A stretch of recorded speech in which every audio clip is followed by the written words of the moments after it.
Bapak, Ibu, dan Saudara sekalian, firman Tuhan akan kita renungkan dari 1 Petrus 3 ayat 1 dan 2, demikian firman Tuhan. Demikian juga kamu, hai istri-istri, tunduklah kepada suamimu, supaya jika ada di antara mereka yang tidak taat kepada firman, mereka juga tanpa perkataan dimenangkan oleh kelakuan istrinya, jika mereka melihat bagaimana murni dan salehnya hidup istri mereka itu. Saudara-saudara sekalian, sikap tunduk secara proporsional kepada semua figur otoritas yang ditempatkan Tuhan dalam hidup kita berlaku juga bagi istri terhadap suaminya, bagaimanapun situasi dan kondisi mereka. Bukan berarti istri atau perempuan lebih rendah daripada suami atau laki-laki. Dalam hal ini Petrus sedang berbicara tentang ordo atau aturan. Agar rumah tangga dapat berjalan dengan baik, perlu ada seorang pemimpin. Keluarga yang semua anggotanya mau memegang kendali, pasti kacau. Namun sikap tunduk seorang istri yang dimaksud di sini bukan sikap tunduk yang membudak, apalagi membiarkan diri diinjak-injak secara sewenang-wenang, melainkan tunduk yang mengandung rasa hormat karena mengasihi suami, keluarga, dan terlebih lagi Tuhan.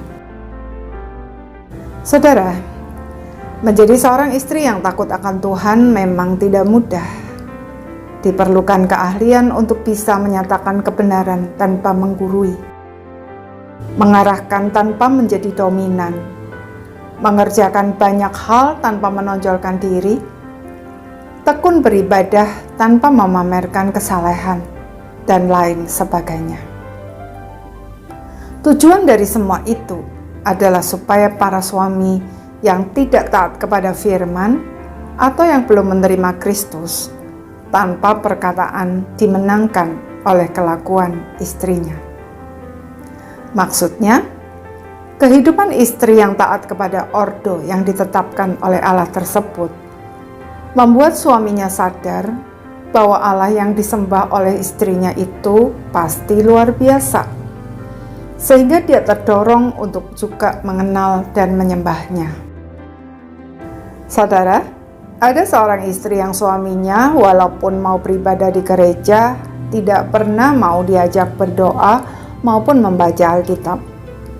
Setiap ada waktu luang selalu dipakai untuk mengkutak-kutik mobil yang dia sayangi bagaikan istri keduanya. Sang istri sebenarnya ingin sekali berdoa dan membaca Alkitab bersama suaminya. Tetapi karena ia tahu bahwa terus mengajak suaminya melakukan hal tersebut justru akan semakin membuatnya mengeraskan hati, maka ia memutuskan untuk menemani suaminya di garasi. Walaupun sebenarnya hal tersebut bagi dia sangat membosankan, tetapi karena ia mengasihi Tuhan dan suaminya, maka ia lakukan itu dengan setia hari demi hari. Sampai pada suatu hari, tanpa disangka-sangka, di tengah-tengah kesibukannya dengan mobilnya itu, sang suami memeluk istrinya dan berkata, "Aku cinta kamu. Kaulah istri yang luar biasa. Cuma engkau satu-satunya yang memahami diriku."